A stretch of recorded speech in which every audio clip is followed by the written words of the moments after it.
Hello বন্ধুরা, সবাই কেমন আছেন? আশা করি সবাই ভালো আছেন, সুস্থ আছেন। আরও একটি নতুন ভিডিওতে আপনাদের স্বাগত জানাই। তো ইদানিং এতটা পরিমাণে বৃষ্টি হয়েছে, বিশেষ করে আষাঢ় মাস যবে থেকে শুরু হয়েছে তবে থেকেই কন্টিনিউ বৃষ্টি তো চলছেই। হুম, যে বৃষ্টির কারণে প্রত্যেক চাষিদের মাথায় হাত। কারণ যে সমস্ত চাষিরা পাট কাটবে, আর পাট কাটার পরপরই কিন্তু মাঠে ধানের বীজ বপন করবে, ঠিক আছে? তারপর পাট কাটা সিজন শেষ হলেই তারপরে তখন ধান লাগানো হবে, অর্থাৎ ধান গাছ লাগানো হবে। কিন্তু ইদানিং এই বৃষ্টিতে যে পরিমাণে ক্ষতিটা করে দিয়েছে, কারণ যে সমস্ত চাষিরা মাঠে ধানের বীজ বপন করেছিল সেখানে এতটা পরিমাণে জল জমে গিয়েছিল, যার কারণে সেখানে ধানের চারা ঠিক মতন হয়নি। আর হয় কী করে? আর প্রত্যেক বাড়ি বাড়ি কিছু কিছু লোক এতটা পরিমাণে হাঁস মুরগি পোষে, আর সেসব হাঁস এসে সেই বীজগুলো খেয়ে যায়। আর পাখি তো আছেই, মানে মানুষ কতক্ষণ থাকবে? সবাই তো কাজ আছে না, যেমন মেয়েদের বাড়িতে রান্না বান্না, ইদানিং অন্যান্য কাজ থাকে।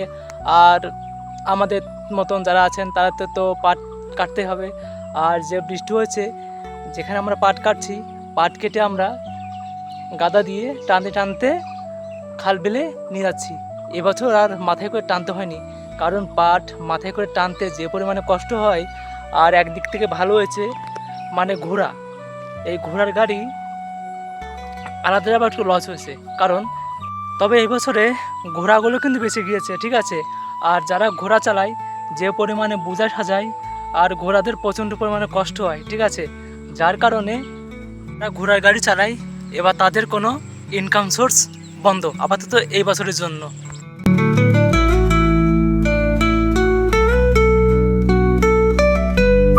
তো আবারও আকাশে ভালো পরিমাণে মেঘ করেছে, মনে হচ্ছে আবার বৃষ্টি হবে। সকাল থেকে রোদ নেই, আর এতটা পরিমাণে গরম যে কি বলবো। মনে হচ্ছে আবারও বৃষ্টি হবে।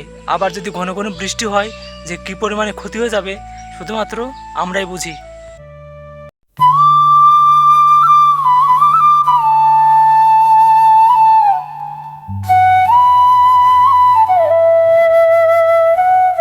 তো যাই হোক, আমার এই ছোট্ট ব্লগটি আপনাদের কাছে কেমন লেগেছে অবশ্যই কমেন্টে জানিয়ে দিন।